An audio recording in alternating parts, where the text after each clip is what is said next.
Saudaraku sekalian yang kekasih, kalau kita bisa benar-benar menghayati kedahsyatan, kebesaran Allah, dan keagungan pribadinya, kalau kita bisa menghayati keberadaan Allah dengan benar, kita tidak bisa tidak ekstrim terhadap. Jadi kalau orang tidak bisa ekstrim terhadap Tuhan, cintanya tidak ekstrim, kerelaan mengabdinya tidak ekstrim, kerinduannya untuk hidup suci tidak ekstrim,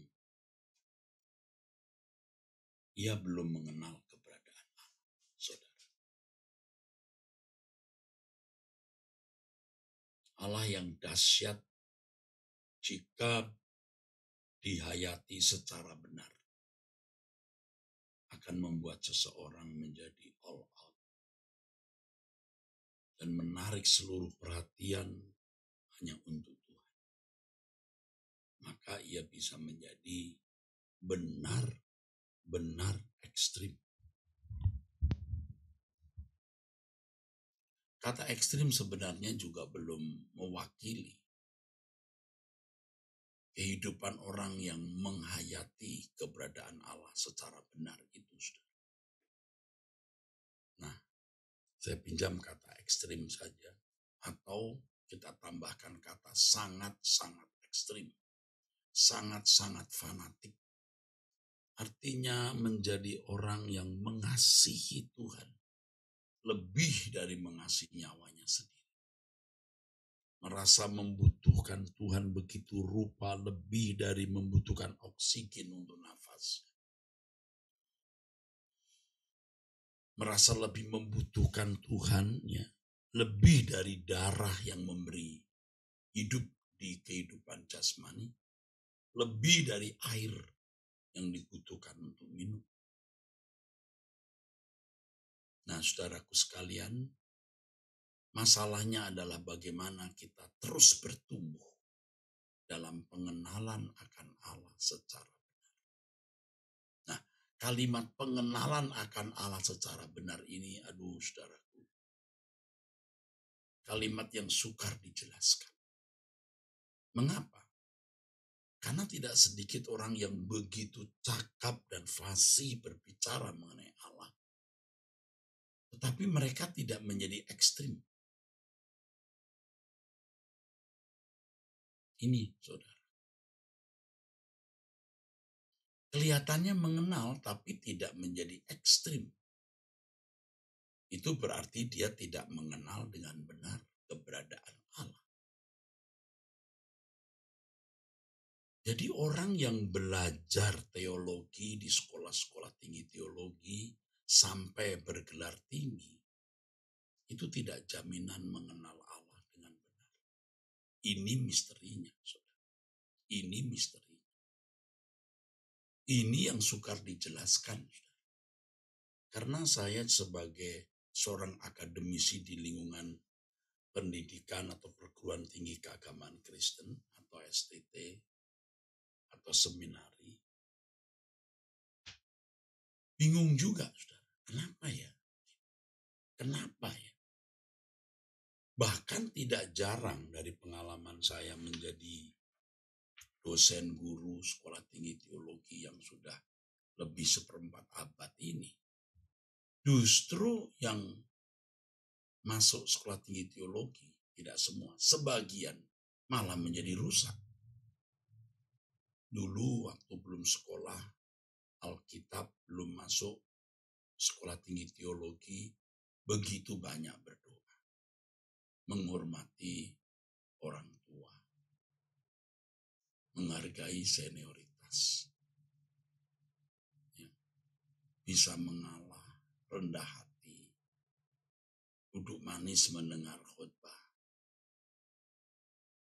Ya belum tentu orang yang menyampaikan khotbah itu sesuai Pak dengan doktrin teologi yang dianut, tetapi dia duduk diam, duduk manis, saudara.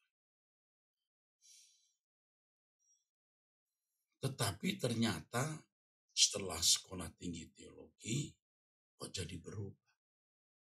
Dan saya memperhatikan itu sejak lama, sejak puluhan tahun yang lalu. Mengapa ya mahasiswa ini ya, setelah makin tinggi tingkatannya kok semakin sombong? Ya tentu saja sebagai gembala yang melayani lebih dari 40 tahun, saya telah mengirim banyak anggota pemuda, banyak pemuda-pemudi masuk sekolah tinggi teologi dari gereja yang saya gembalakan, yang saya kenal mereka sejak sekolah minggu kelas besar. Jadi saya mengerti. Jadi ketika masuk sekolah tinggi teologi, lo kok malah jadi begini, itu membingungkan. Dan itu berlanjut sampai hari ini. Saya sadar ada sesuatu yang salah. Ya. Tidak sedikit orang yang sudah ke gereja puluhan tahun. Sudah menjadi majelis berkali-kali berulang-ulang. Tapi jahatnya, pelitnya, kejamnya, sadisnya, teganya terhadap orang lain. Itu membingungkan juga, saudara.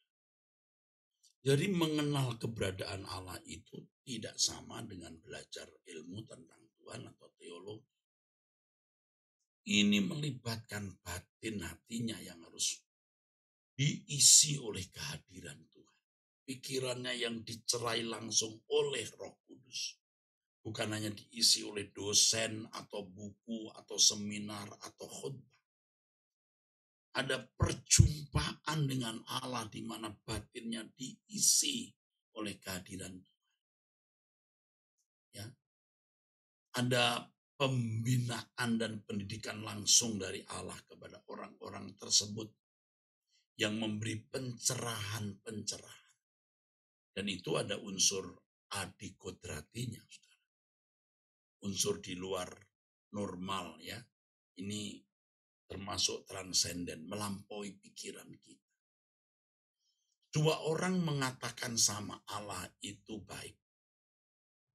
Tetapi reaksi orang tersebut terhadap aksi yang dia alami dalam hidup bisa berbeda. Dua orang berkata Allah penuh kasih. Tetapi reaksi aksinya terhadap sesuatu yang terjadi dalam hidupnya itu beda. Kok bisa ya?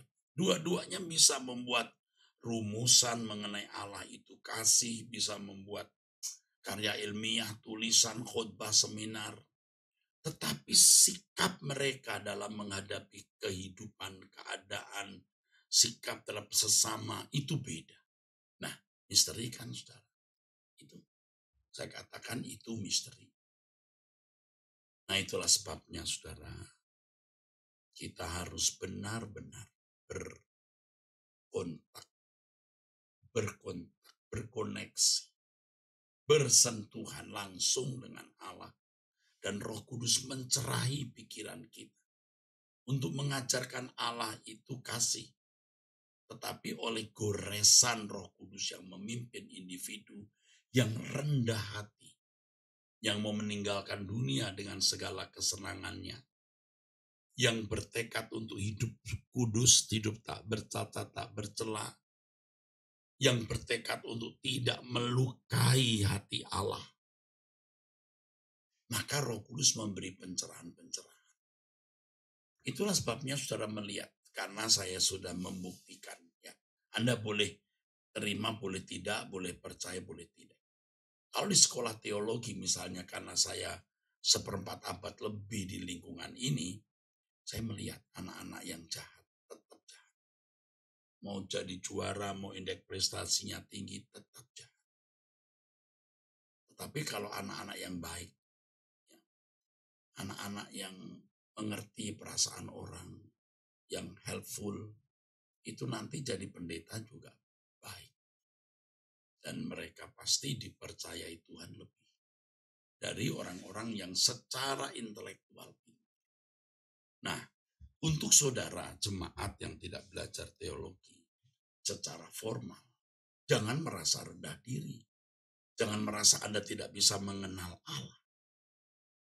Anda bisa berkata Allah itu kasih tanpa bisa menjelaskan secara lengkap, tanpa bisa membuat karya ilmiah, seminar, khotbah mengenai Allah penuh kasih.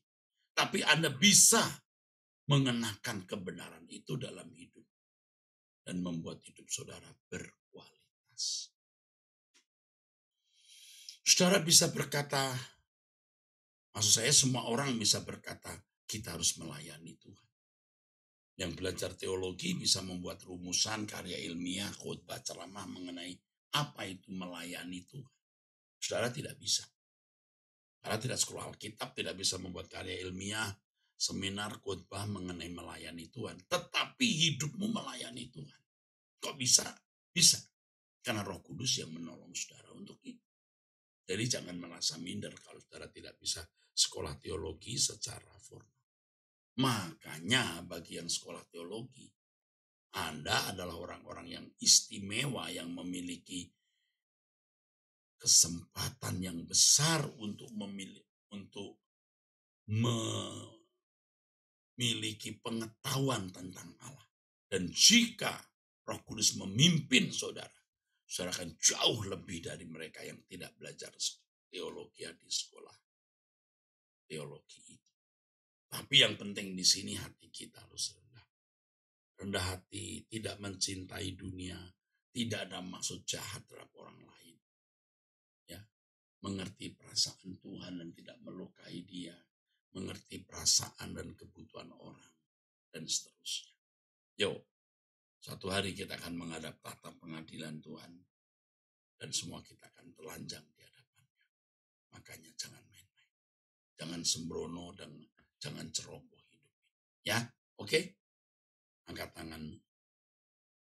Diberkatilah saudara dengan berkat dari Allah Bapa di surga dalam nama Tuhan Yesus Kristus.